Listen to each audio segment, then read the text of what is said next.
Excelente día, Dios les bendiga, sean bienvenidos a Logos Devocionales Tiempo con Dios. Es un gusto, una alegría que nos puedan estar acompañando hoy, viernes 21 de febrero, en este estudio diario de la Palabra del Señor.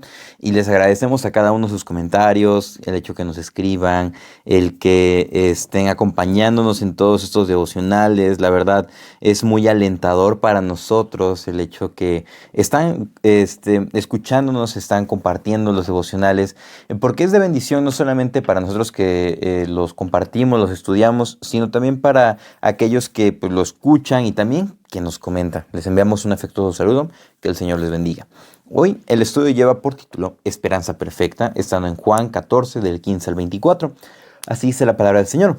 Si me amáis, guardad mis mandamientos, y yo rogaré al Padre y os dará otro Consolador, para que esté con vosotros para siempre. El Espíritu de verdad, al cual el mundo no puede recibir, porque no le ve ni le conoce. Pero vosotros le conocéis, porque mora con vosotros y estará con vosotros. No os dejaré huérfanos, vendré a vosotros. Todavía un poco y el mundo no me verá más, pero vosotros me veréis, porque yo vivo, vosotros también viviréis. En aquel día vosotros conoceréis que yo estoy en mi Padre y vosotros en mí y yo en vosotros. El que tiene mis mandamientos y los guarda, ese es el que me ama, y el que me ama será amado por mi Padre, y yo le amaré y me manifestaré a él. Le dijo Judas, no el Iscariote, Señor, ¿cómo es que te manifestarás a nosotros y no al mundo? Respondió Jesús y le dijo, el que me ama mi palabra guardará, y mi Padre le amará, y vendremos a él y haremos morada en él. El que no me ama no guardará mis palabras, y la palabra que habéis oído no es mía, sino del Padre que me envió. Esperanza perfecta. El día de hoy vamos a estar estudiando este pasaje que Jesús en este momento le está diciendo a sus discípulos o le está entregando un mensaje final, le está entregando esperanza, les está entregando seguridad, aunque ellos todavía estaban tratando de comprender qué es lo que estaba pasando. De este lado de la gracia podemos decir, wow, es que le está dando una seguridad, le está dando una esperanza, es más, le está explicando todo lo que va a acontecer.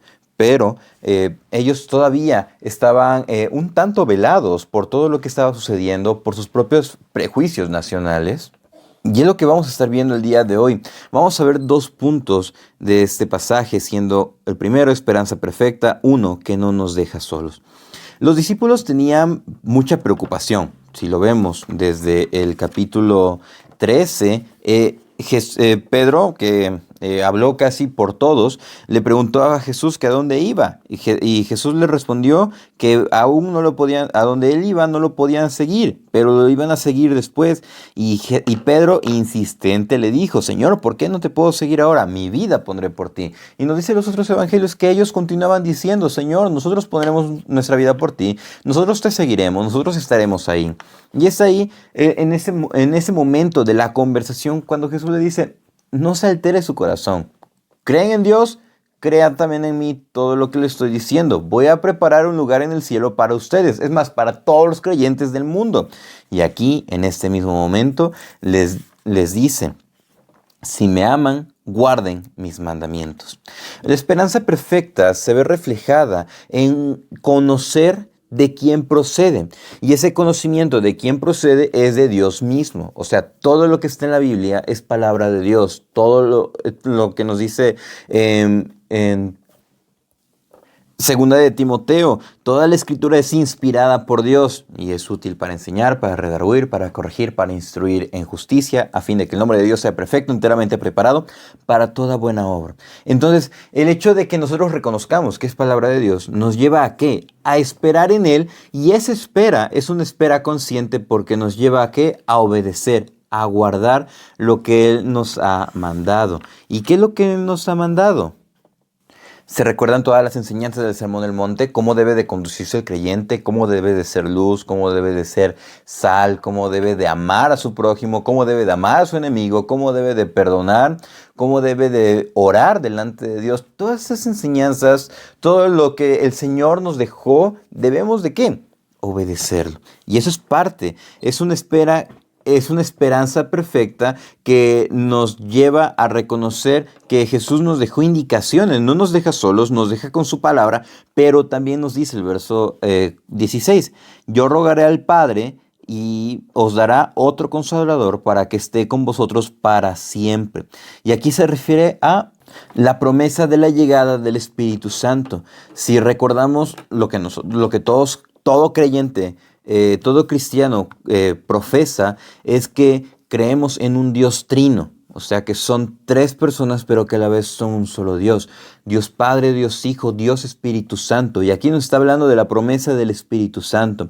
Nos dice, rogaré al Padre, oraré al Padre para que les dé a otro consolador. Y esa palabra consolador es una palabra que todos conocemos, que en el griego es paracletos.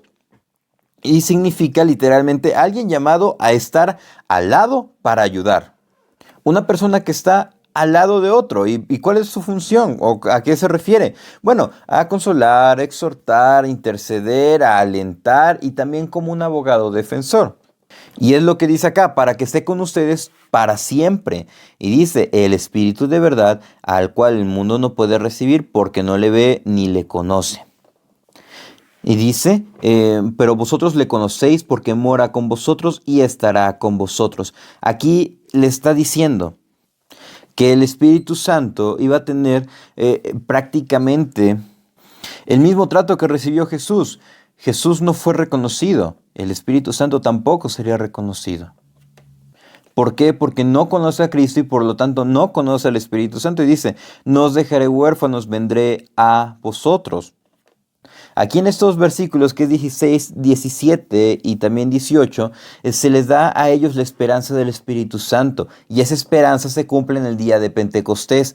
Para los judíos se cumple de esa manera. Cuando se presenta el Espíritu Santo y ellos hablan diferentes idiomas y pueden predicar a personas de otros países que estaban ahí mismo en Jerusalén. Y de esa misma manera se presentó en la casa de Cornelio en diferentes idiomas para que ellos pudieran también predicar a personas de otros lugares.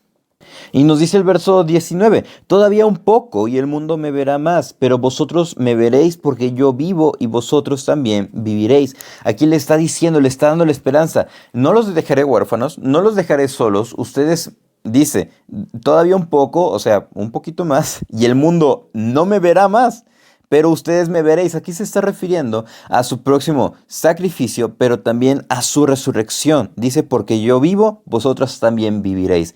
La esperanza de que Jesús resucita es que nosotros resucitaremos con Él. La muerte no es algo que nosotros tengamos que preocuparnos, porque sabemos que nuestra eternidad está direccionada a pasarla con Cristo. Y dice el verso 20, en aquel día vosotros conoceréis que yo estoy en mi Padre y vosotros en mí y yo en vosotros. Algo que veníamos mencionando, algo que habla el Evangelio de Juan, es la divina igualdad, que es Dios Padre, Dios Hijo, Dios Espíritu Santo, actuando en la redención y en la salvación del hombre. Y esta divina igualdad es también una divina unidad. Y dice, en aquel día conocerán que estoy en mi Padre y vosotros en mí. De manera que vemos esa esperanza perfecta que no nos deja solos. Dios nos da el Espíritu Santo, Dios nos da su palabra, nos da su Biblia. ¿Para qué? Para que podamos conocerlo, leerlo y también obedecerlo. Y esto nos lleva al segundo punto, esperanza perfecta 2, que permanece en Él. Dice el verso 21, el que tiene mis mandamientos y los guarda, ese es el que me ama, y el que me ama será amado por mi Padre, y yo le amaré y me manifestaré a él. El hecho de tener la palabra, el hecho de tener la Biblia, nos lleva a conocerla, a leerla y a aprender lo que nos muestra. Y en ese proceso de aprendizaje, ¿nosotros qué vamos a hacer? Obedecerla. Y en ese proceso de obedecer vamos a ir descubriendo cómo amar cada día más a Dios. Y dice, y el que me ama será amado por mi Padre y yo le amaré. Y eso sucede porque, recordemos, ninguna persona que rechaza a Jesús puede conocer, amar u honrar verdaderamente a Dios. Entonces es por eso que dice, aquella persona que ame, que guarde mis mandamientos, que los obedezca, dice que el Padre Jesús nos van a amar, nos van a guardar y estarán con nosotros. Y es que esa esperanza perfecta nos lleva a entender la importancia de la Biblia, pero también a permanecer en lo que nos marca, la Biblia. Y dice el verso 22, le dijo Judas, y aquí hace una nota en paréntesis, Juan, dice, no el Iscariote, dice, Señor, ¿cómo es que te manifestarás en nosotros y no al mundo? O sea, ellos estaban muy perplejos, ellos todavía estaban preocupados. Los discípulos seguían preocupados porque ellos veían todavía a Jesús como un conquistador, como un revolucionario. Ellos querían derrocar al imperio romano. Pero Jesús, ¿qué le responde? El que me ama, mi palabra guardará, y mi Padre le amará, y vendremos a él y haremos morada con él. En la predicación de la Biblia, en la predicación de la palabra, está el conocimiento de Dios, y también el guardar su palabra nos lleva a conocerlo plenamente a Él. Y el Espíritu Santo viene a morar en la vida del creyente para ayudarlo, fortalecerlo en sus momentos de dificultad, redarguirlo, recordarle lo que la misma Biblia dice, pero todo empieza con el que me ama, mi palabra guardará. De manera que es lo que nos lleva, esa esperanza perfecta que está en Jesús, nos recuerda que nosotros no estamos solos, sino que Él nos acompaña, que Él dijo que iba a estar con nosotros todos los días hasta el fin del mundo.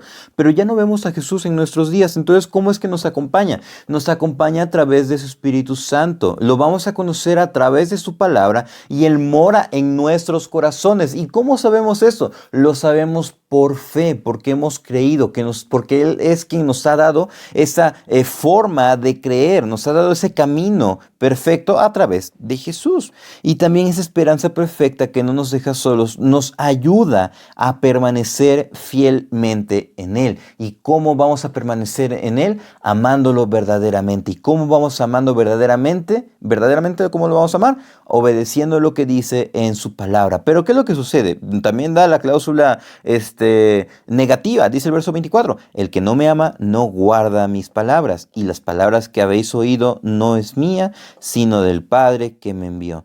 Entonces, aquel que ama a Jesús guarda sus palabras, pero el que no lo ama no guarda sus palabras, sino que menosprecia las palabras que son de Dios. ¿En qué lugar estamos? ¿Estamos reconociendo nuestra esperanza perfecta que está en Jesús, o estamos menospreciando esa verdad perfecta? ¿O todavía no nos decidimos en creer en esa verdad perfecta, en esa esperanza perfecta que es en Jesús? Recordemos, no estamos solos. El Espíritu Santo es quien nos ayuda y nos convence de pecado. Debemos de dejar a un lado todos nuestros prejuicios, todas nuestras dudas y creer verdaderamente en Jesús y su sacrificio perfecto. Muchísimas gracias por acompañarnos en el devocional el día de hoy. Reciban un afectuoso saludo y si Dios nos presta vida, el día de mañana continuaremos el estudio devocional. Saludos.